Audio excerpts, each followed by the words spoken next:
Well, Joe Coletti. Normally I have a biography that I tell you about, what someone has written down as to all their accomplishments over their career. But when Joe agreed to come speak before us, I thought this is going to be really easy because, to put it quite simply, Joe's one of the good guys.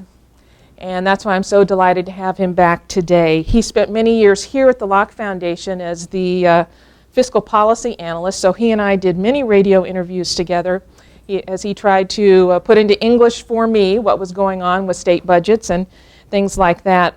So when he left the Locke Foundation, he went over to the State Policy Network, helping out other think tanks across the country. Then he went to the McCrory administration, where he was responsible for what we commonly call NC Gear. That was all about state government efficiency. But as Joe is going to tell us today, he sort of had what I guess I would call an epiphany. And today he's going to tell us his story, which he describes as a journey from policy wonk, which he definitely is, to social entrepreneur, which he is indeed today. With that, I give you my friend and my former colleague, Joe Coletti.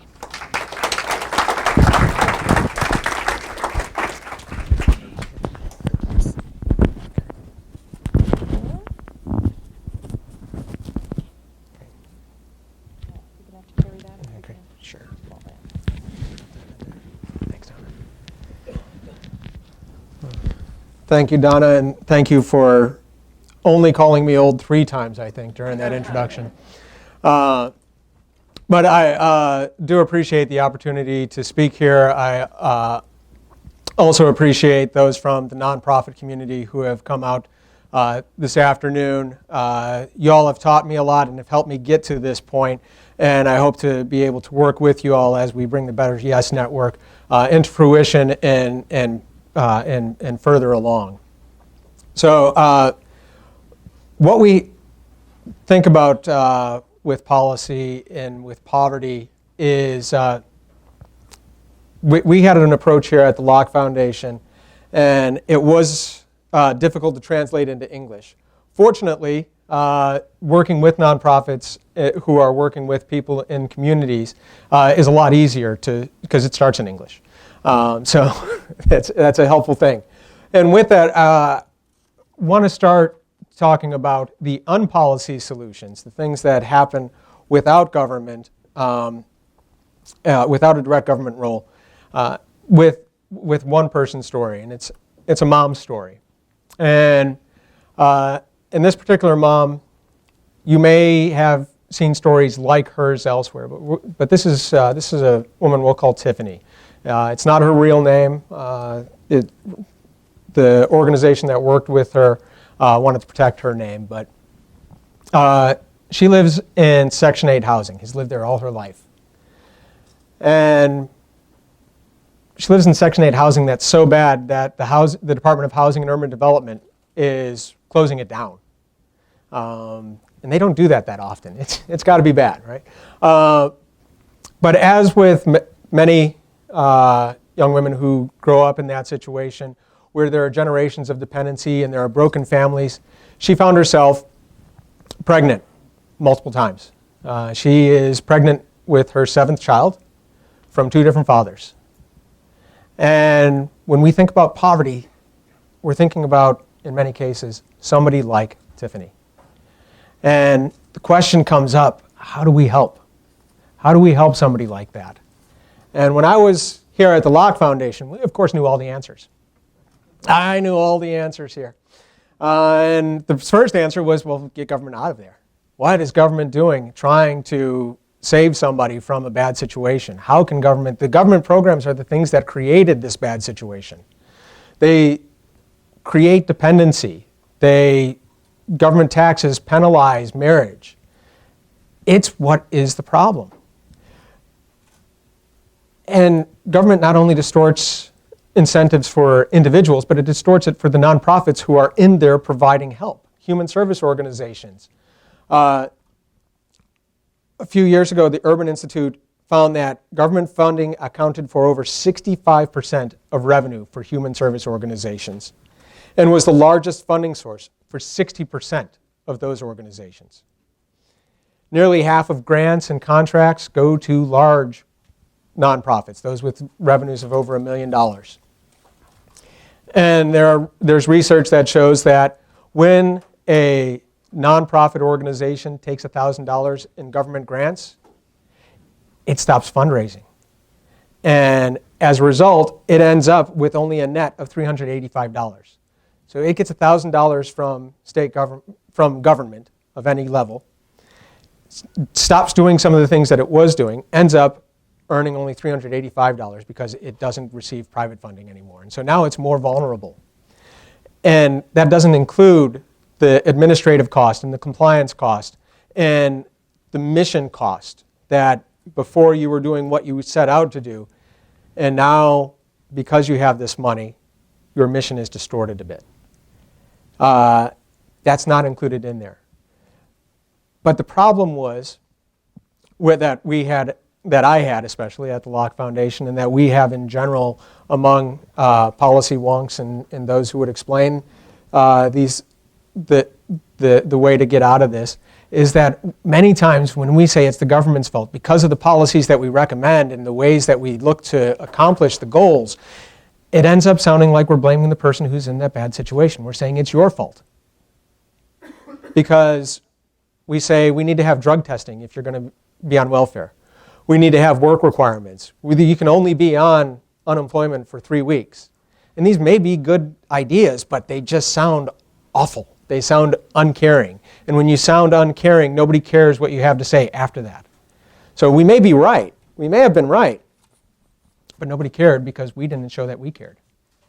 Then I had the great benefit of working in state government. And I do have to start when talking about government that the folks on the right and the folks on the left have this really distorted view of government employees. People on the left think that if we just respected government more, we could get better people into state government or into federal government. And people on the right think all kinds of other things about government employees.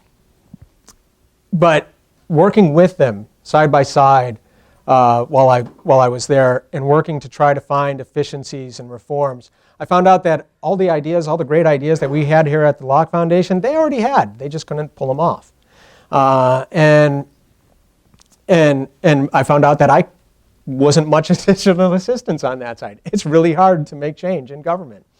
But they are very diligent. They're great stewards of the taxpayer dollar because they are taxpayers themselves and they recognize that role. Many of them do. And so the issue is that when you're working in government, the reason why you're in government is because you think you can do a good job for the people of the state while you're there. And what better way to do something for the people of the state or the people of the country than to do something? It's really hard to say, I'm here to stop doing things. And so our focus was on, can we get the right data? Can we get the right measures to show the programs that work? Because once we got the right programs and the right answers, we'd be able to direct money from the things that don't work to the things that do work, and then we'd actually be able to make the change that we all thought was possible. Problem that we ran into was that we couldn't figure out and couldn't agree on what the right questions were. I can't tell you the number of times somebody in state government would say, if we could only get everybody onto the same page, we'd be in great shape. I see the people who work in government are laughing at that one because they've heard it many times too. The problem is that every time that somebody says, let's all get on the same page, they mean my page. Because your page is not quite the right page, because this is the page that is the right page to get to the place that we need to be. And while we're all debating that, even if we could get onto the same page and could agree on what the right question was, what the right answer was, we ran into the other problem that for every dollar that the state spends, we get 65 to 75 cents from the federal government. Well, that means that they get to say a lot of what we get to do. And it makes it extremely difficult. South Carolina tried for 4 years to reform their Medicaid program so that they could try a small program of sending nurses into families' houses. It took them 4 years to get the federal government to even make some kind of modest modification to the Medicaid program, which is where most of the savings were going to come from. And they ended up with an agreement, but it wasn't what they had intended to do, and it wasn't nearly the scope with which they had originally started. So that is an extremely difficult thing. But I was blessed that while I was there, while I was in state government, about the time that I started, I got to see firsthand in the Dominican Republic and in Uganda what is possible, and what is possible in Uganda, in a place where government is completely dysfunctional and corrupt, where the president has been in office for 30 years, and he kind of sort of won an election again. But that was in part by putting his main opposition candidate under house arrest for the last week of the campaign. And now that main candidate is again on trial for treason in that country. But the organization that we worked with there, every place we went within Uganda, people would say, "Oh, you're working with them. That's the future of the country." And we were there with a pastor of a church in Chicago, and he said, "I could learn so much from what is happening here and could bring that back to Chicago if I could just figure out how to do that." And so I was going into it with, well, let's get property rights. And I came out of it saying, there's more to it. There's less to it and more to it. And that's the better. Yes, there's a better way to do this. And the first part of it, and part of that has to do with, I was able to read some books. Because as a policy guy, you can't really believe your eyes until you see somebody wrote it down. Because nothing's real until somebody has done research on it or proven it. So there's an old book called The Tragedy of American Compassion that takes a look at what effective charity is. When Helping Hurts is a more recent book, and Toxic Charity both came out about the same time, 2011, and they provided a language for what I saw. When Helping Hurts also provided the benefit that in that book was a description of an organization that I had never heard of called Jobs for Life. And there's a great story about what they did for a man in Tennessee. So after reading that, I looked it up. It was over the Christmas holidays. I looked it up. I said, wait, they're here in Raleigh. And so that was one of those eye-opening things that I've been in this community for how long, working on how do we make policy change, and I haven't paid attention to the people who are actually making change on a personal level.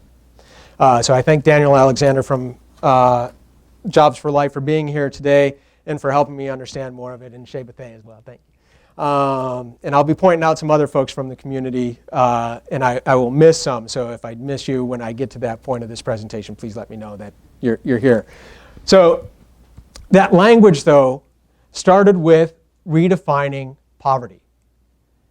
When we think about poverty, especially from a policy side, and especially from a government side, we think about it in terms of material goods.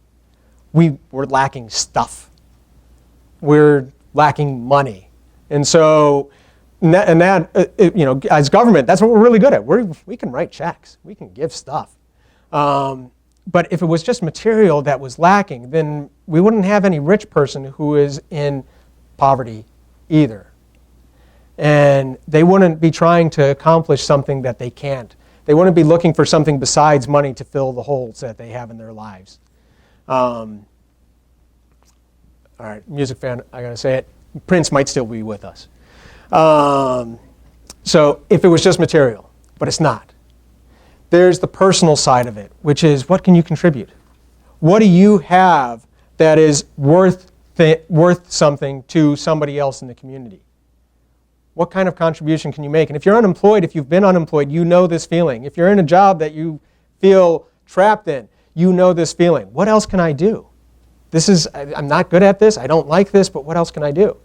I'm unemployed, nobody will hire me. What can I do that will have value to somebody else? And that ties into the social aspect. Who can you rely on? Right? When you're in that situation, you start cutting yourself off from people because you have nothing to contribute, and you're now in one-way relationships with everybody who's giving you something. There's something valuable, though, to relying on people. A friend of ours was telling us about when her son took his scooter out and tied the dog leash to it. Well, you can imagine what happened. Right? The dog leash, within 30 feet, got caught in the front tire. He went flying over the scooter and came home, and fortunately, Mom was there to bandage his wounds. You need somebody there when you're in poverty to provide the equivalent of hydrogen peroxide and Band-Aids. Underlying all of it, though, is the spiritual side, that there's a lack of meaning. It leaves you with the question of, do you even matter? I can't contribute. What do I have?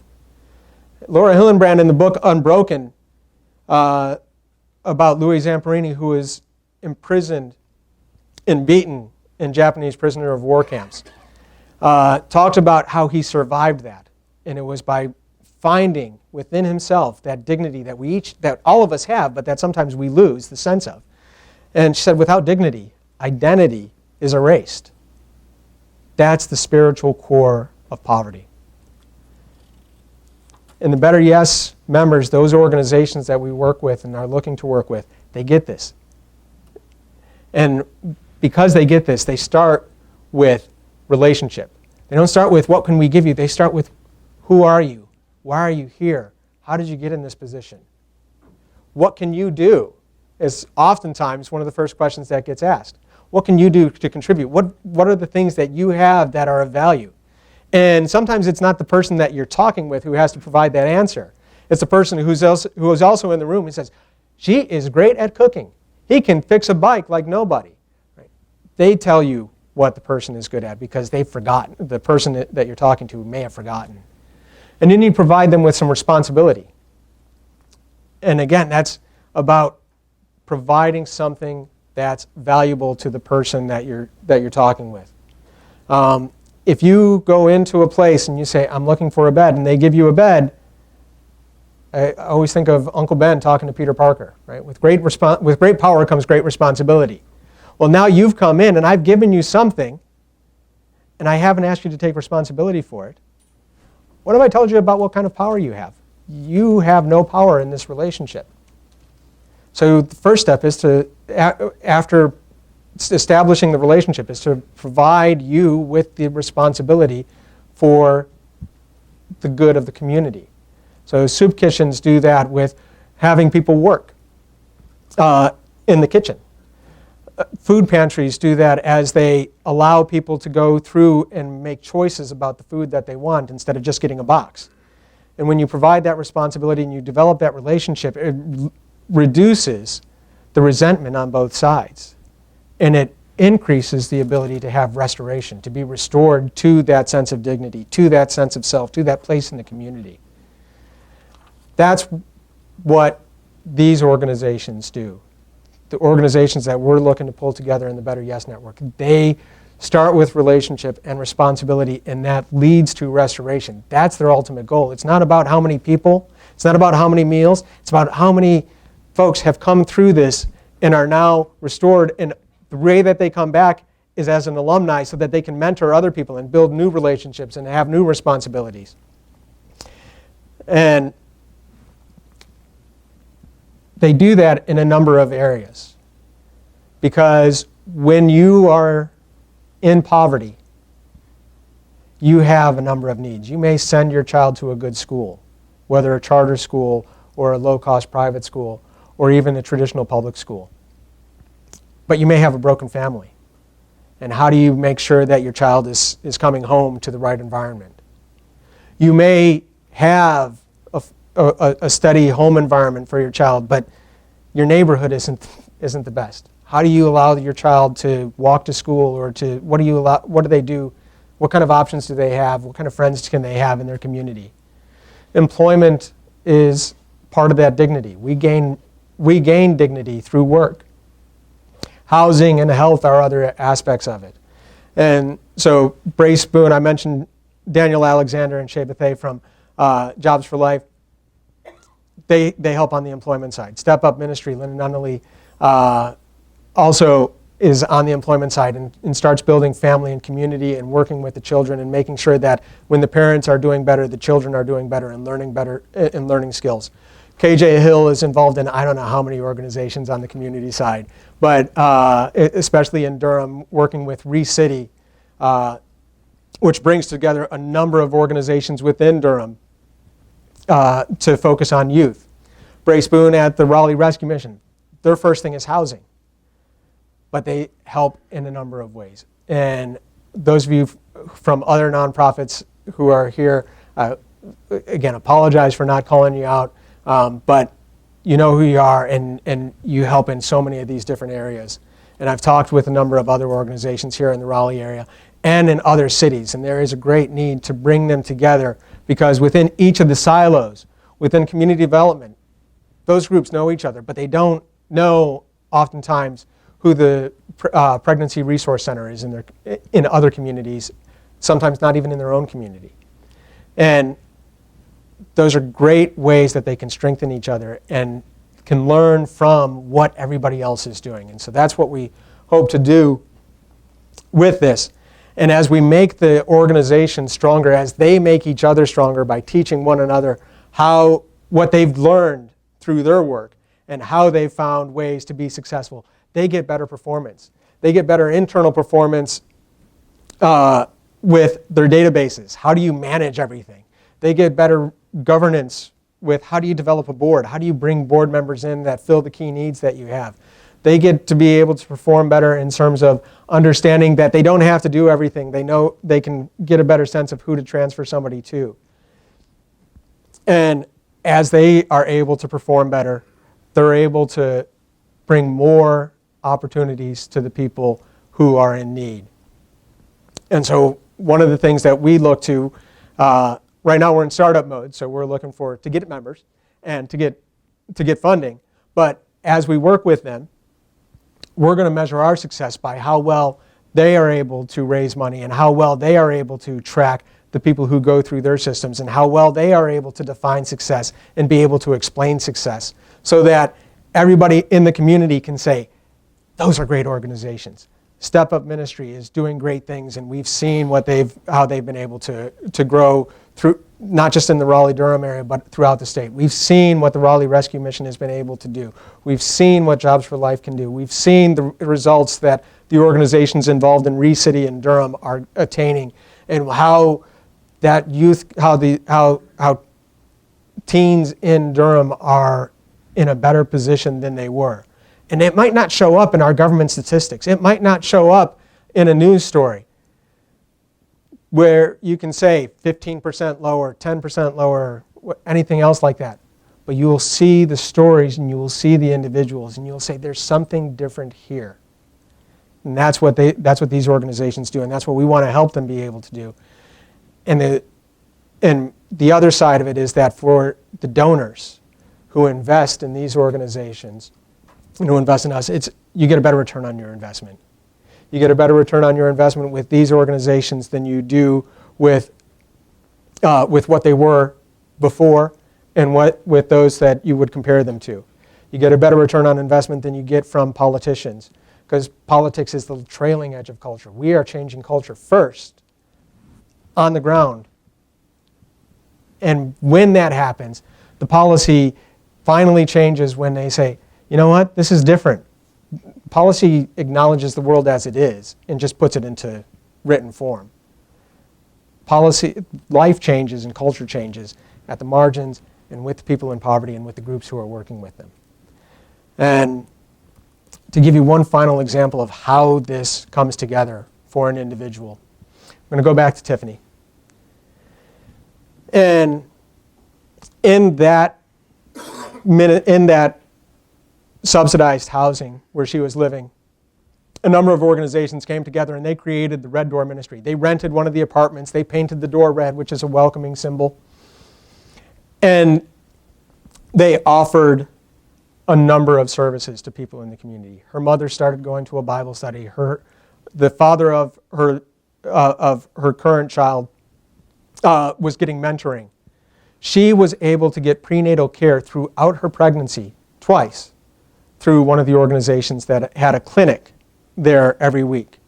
And because of the relationships that clinic had, she was able to provide clothing because she was showing responsibility and was earning points to be able to purchase clothing and toys for her babies. Through all of those organizations, through the investment that the prenatal care clinic provided through 2 pregnancies, so nearly 2 years of working with her, and the other investments that the mentoring did and the community provided to her and her mother and her baby's father. They're working since November.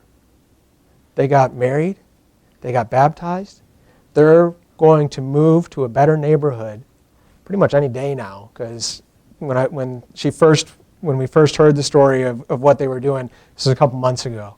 But with a new child, they're moving to a new neighborhood, a better neighborhood. That's the power of a better yes. That's the power that these organizations are providing, and that's what we want to be able to help magnify and multiply, not just here in the Raleigh-Durham area, but in Memphis, in Atlanta, in Milwaukee, and elsewhere around the country. So you have donor cards in front of you. We would love you to fill those out.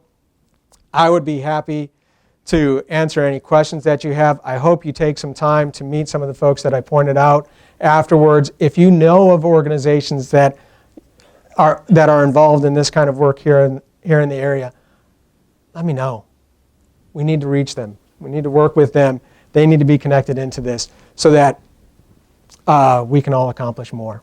So I thank Donna, I thank Corey for the opportunity to speak here today. I thank you all for the time, and open it up to questions.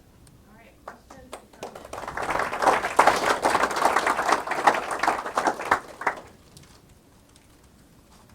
Yes, John? I'm glad that Jobs for Life and some of the other organizations are here. I know people who leave the locker room or read about them, discuss them here at Locke. And, maybe not in our policy writing sometimes, but just in the good that they're doing in the community. So, Joe, I really appreciate the community that's here, and I appreciate the work. And I look forward to learning more about it. I'm not sure that there was a question there, but thank you. There's an opportunity to expand, hopefully, but if for a question, for example, how would you describe quickly if someone comes to you and says, what do you mean better yes? Yeah. Yes, what's a better yes? Right. For the individual who comes in, if I go in to Jobs for Life, or if I go into Step Up, or if I go into the Raleigh Rescue Mission, it's understanding what I have to contribute.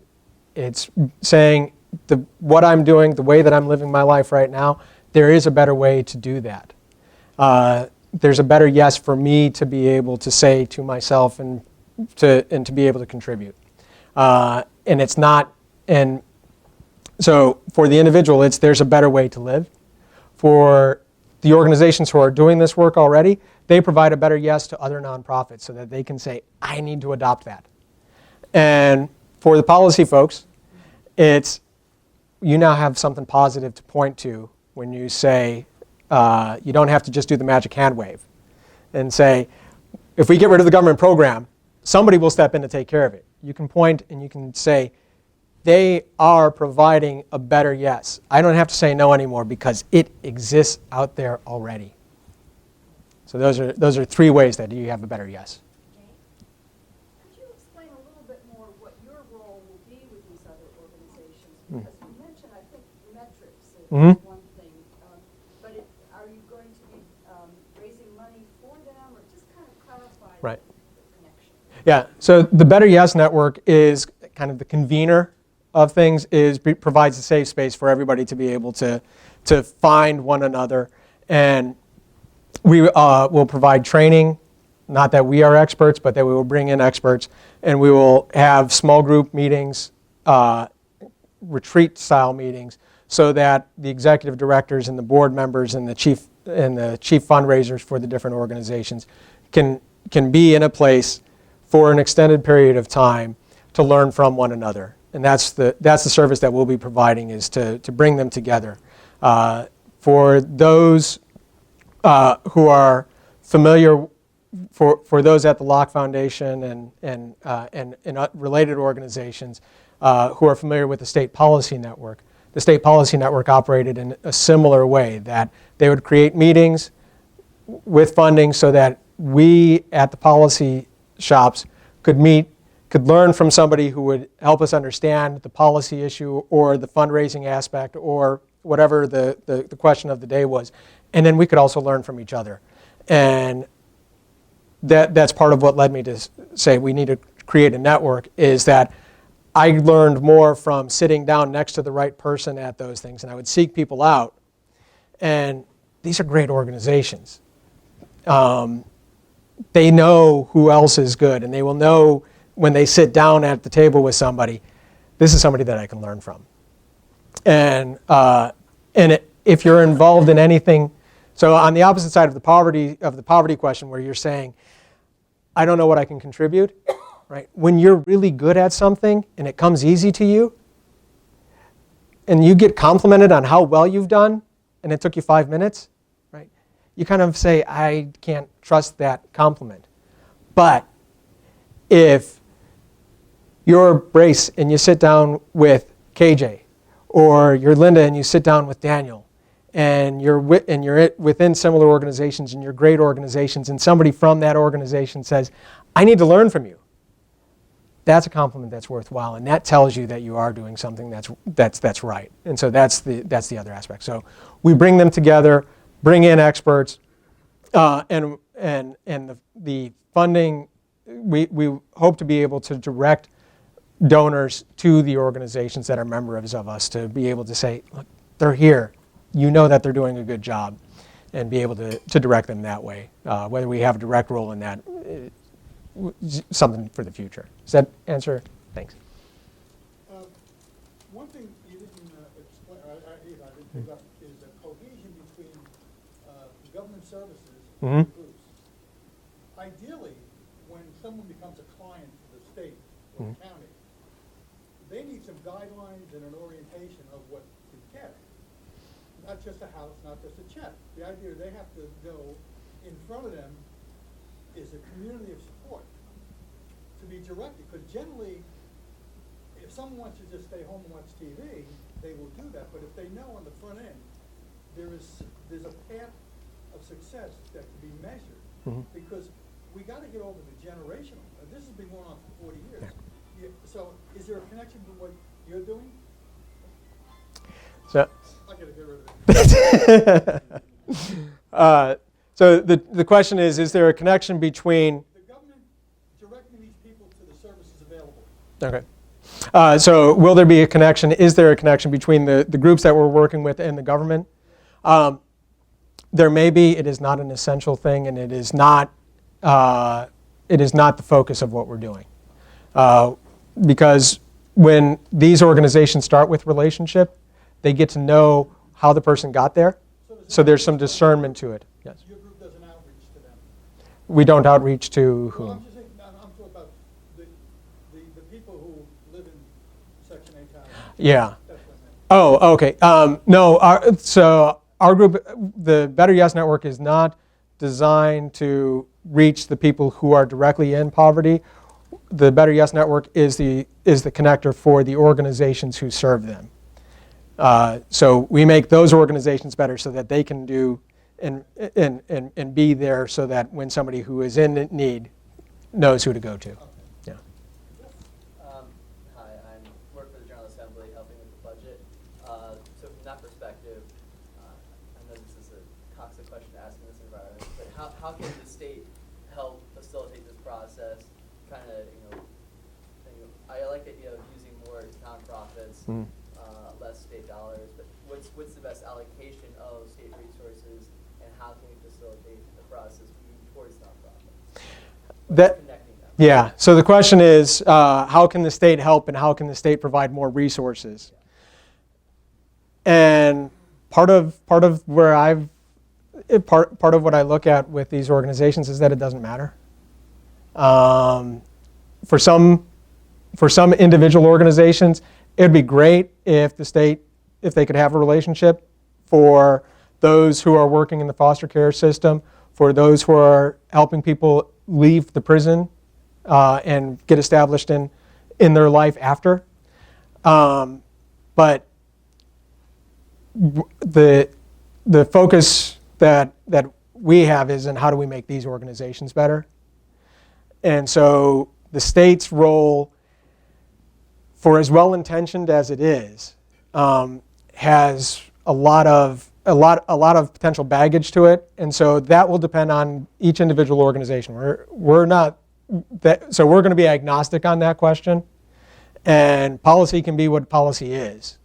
And you may find something that actually helps, and we may find something that actually helps. Right now, we're focused on how do we make them better, regardless of what the government does. Because I've tried for 10 years to work on your side, and I'm going to try see if I can do something over here.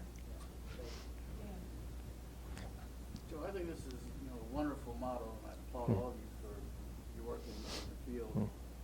I'm wondering something different about the government. The population that you folks are working with and the activities that you're engaged in would seem to me to be a target-rich environment for government regulators. So I'm kind of wondering what kind of barriers to entry, what kinds of backlash or bureaucracy do you run into in terms of starting these programs and operating them? Yeah. The folks who are in the nonprofits can tell you better about what they run into.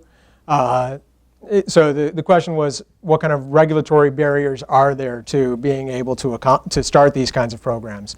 And our starting point is there are a number of programs that exist already. And we're not even looking at everybody who's doing food banks, and we're not looking at everybody who does rescue missions. We're looking at the best food banks and the best rescue missions, those who take this relationship responsibility leading to restoration model. So we're taking a very small subset of this as our starting point. And we're starting with a subset of that with a few cities. The Raleigh-Durham area, Milwaukee is where the other co-founder is. We have good relationships in Memphis and Atlanta. So we're starting with the organizations that exist. When it comes to what barriers exist and what barriers need to be eliminated, again, the folks who are doing the work could probably tell you, we're going to try to avoid any kind of advocacy aspect of it because it just it leads to all the other questions of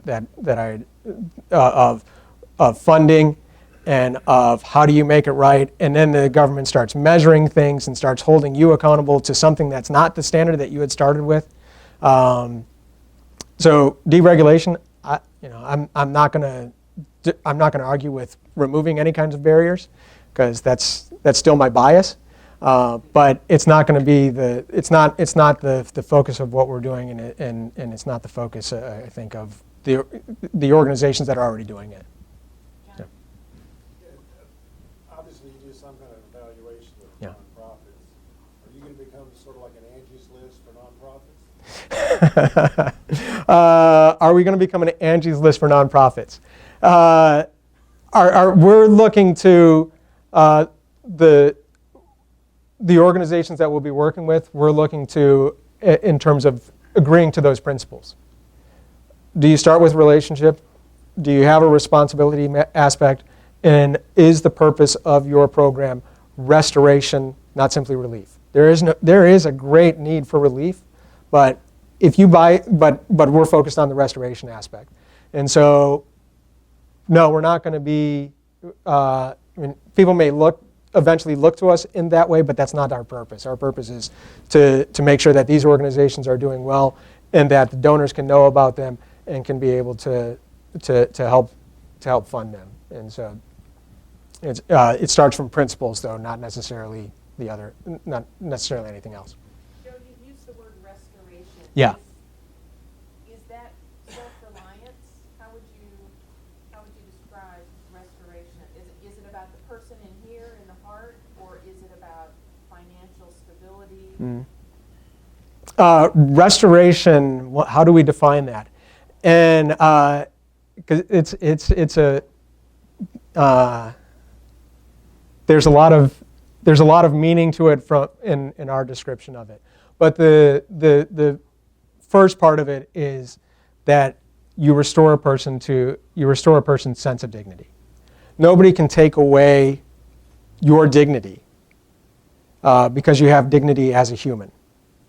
But you may lose your sense of dignity through your circumstances.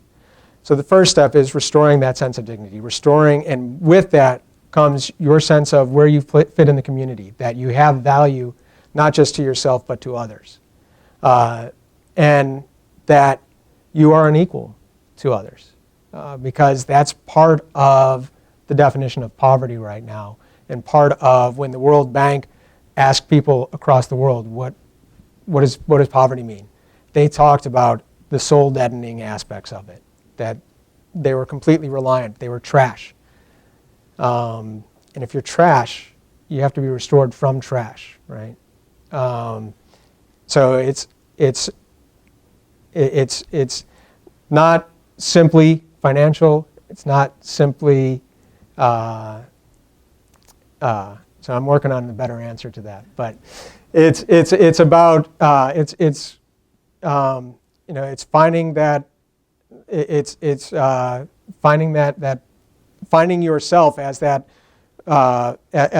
discarded piece that you take on to antique swap or antique roadshow, and you find out that it's worth $100,000, and something that you were ready to throw away. You're ready to throw yourself away when you're in that situation, and you find out that you are of immeasurable value.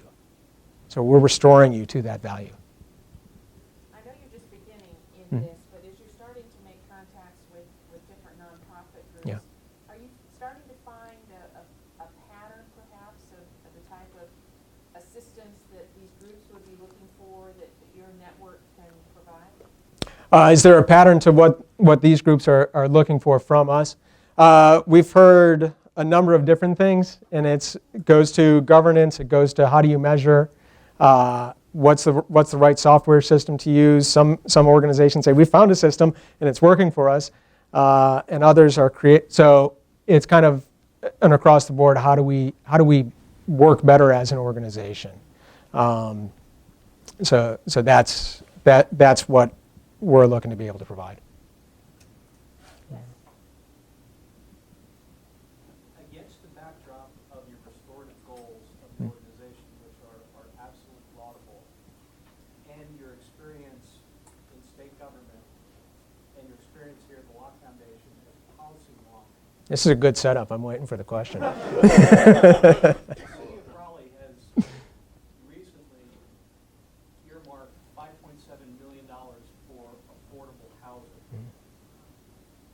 Please share your thoughts on how a city government such as that, and we know there are programs like that in essentially every major city. How does that help organizations and the end user, the client, achieve the goal of being restored? So the question is about Raleigh's $5.7 million investment in affordable housing, and how does that help the person who is in need in that case? And no, just on, it's hard to say, and that was the difficulty that I had within state government, and why the easy answer when I was here at the Locke Foundation was get out. Is because you can look to all of the ways that money could be used and all of the ways that you could provide housing. And it's hard to know that the right answer is going to come from a bureaucracy of any kind. And so it's just hard to know that it could be used well. If they take the right approach, and if they work with potentially Habitat, but it may be that it's just why if we have organizations that do that, because right now the reason why we're looking to work with these organizations is so that we can get to some kind of level of scale, right? But they're focused on, how do we help this next person? Whereas government, city or otherwise, is looking at how do we help this large number of people? Because for $5.7 million, you're building a lot of units. And there's no inherent conflict between doing this way, the restorative way, and doing the mass scale way. It's just you're trying to accomplish different things. And so I'm trying to talk myself into an answer, and I don't have one. So because it really is that money could be used for different things. They're trying to accomplish something different than what our organizations are doing. A follow-up question. Yeah. I'm not an economist. Mhm. However, it seems to me that as our population grows and there's this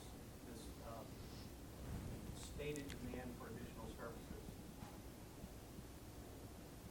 it seems antithetical to constantly raise taxes to provide services for folks who can't afford to live here in the first place, to create an environment where it becomes less affordable to live in a particular jurisdiction, if you will.